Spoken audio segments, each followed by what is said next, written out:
Welcome back to our YouTube channel. Today, I will talk about a crime drama movie from 2002 titled Catch Me If You Can. Without further ado, let's get started.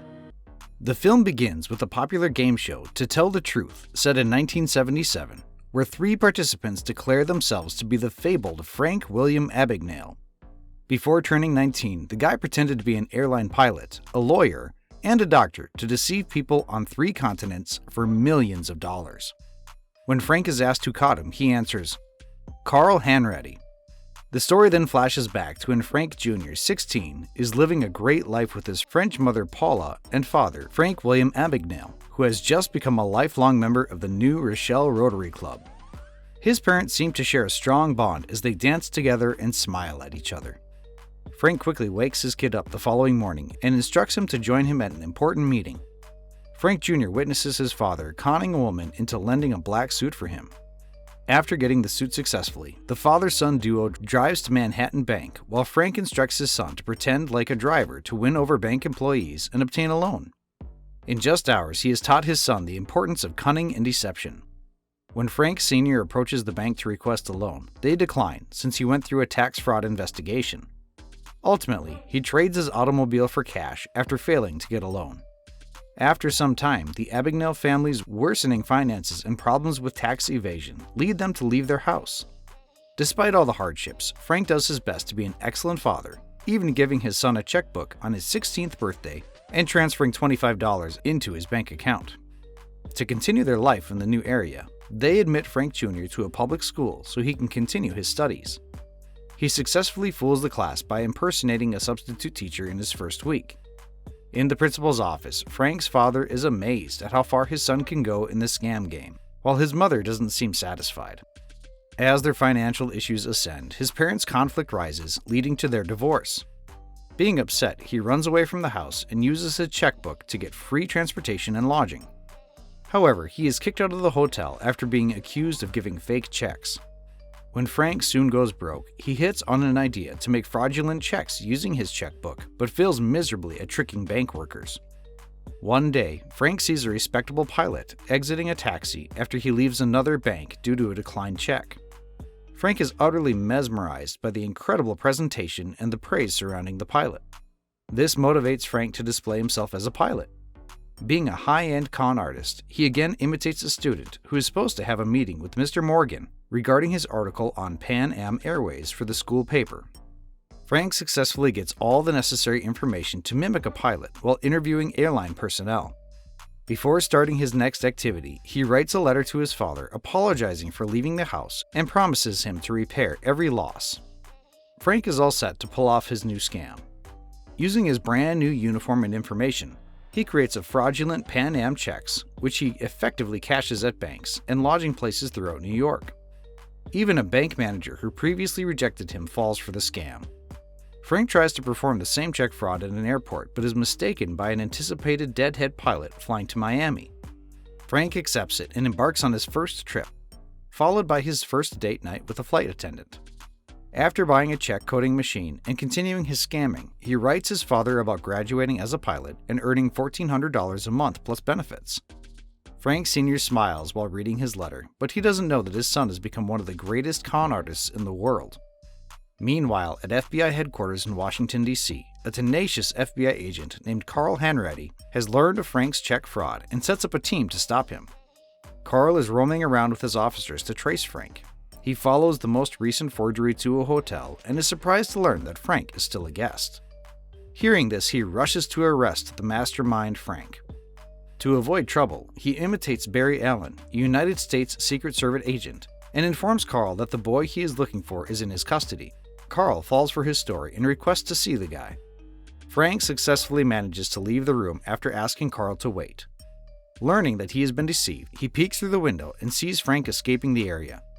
Carl screams for losing the biggest check fraud, but he has no choice besides regretting it. On Christmas Eve, Carl Hanratty receives a call out of the blue from Frank, who apologizes for previously tricking him and invites him to a meeting at the hotel. Carl, though, labels it a scam and ignores the entire situation. He continues by telling Frank that the only reason he is contacting him is that he has no one with whom he can spend Christmas. Hearing the bitter truth, Frank hangs up.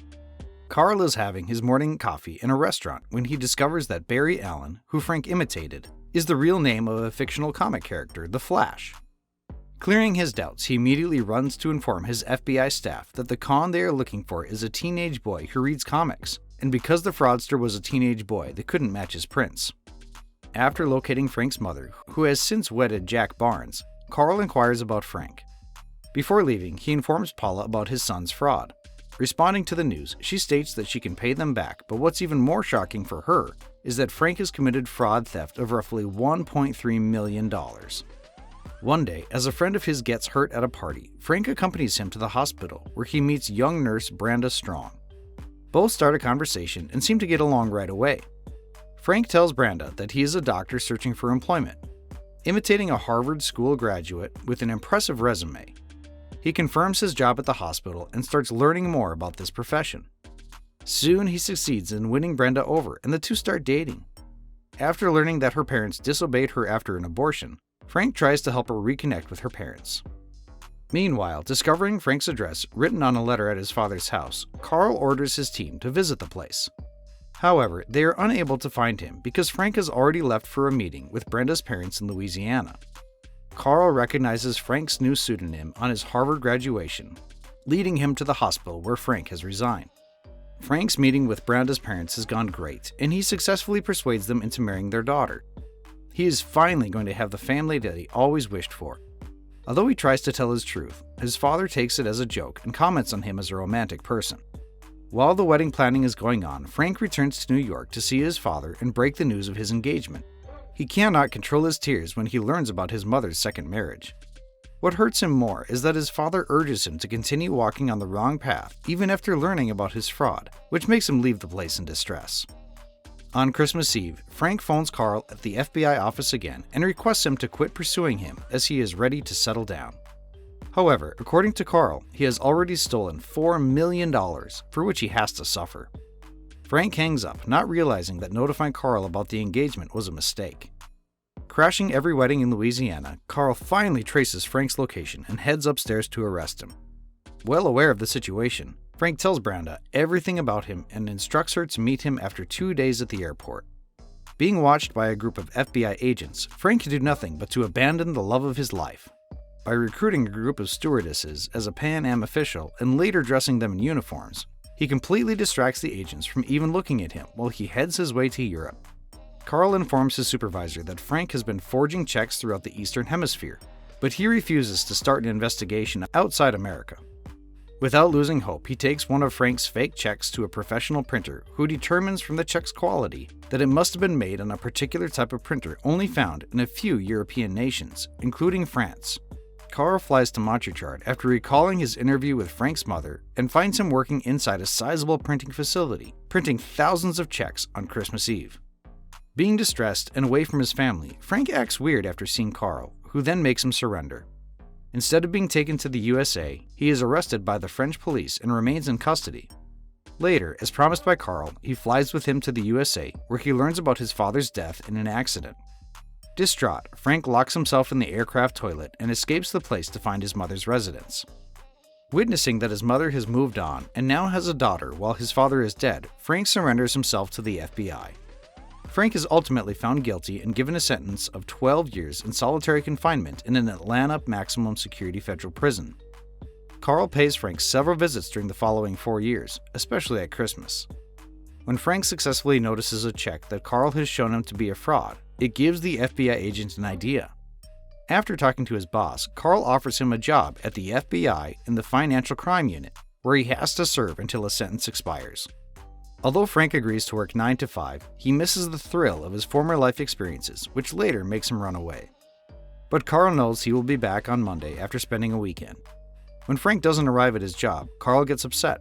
However, Frank accompanies him while investigating a forged check, comforting the distressed Carl. Frank later tells him how he passed the bar exam in Louisiana by just studying for 2 weeks, which surprises Carl even more.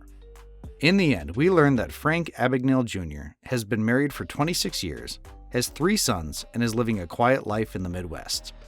Since his release from prison in 1974, Frank has helped the FBI capture some of the most elusive check forgers and is considered one of the world's foremost authorities on bank fraud and forgery. If you have already watched this movie, share your reviews with us in the comments below. Before you go, make sure to like this video and subscribe.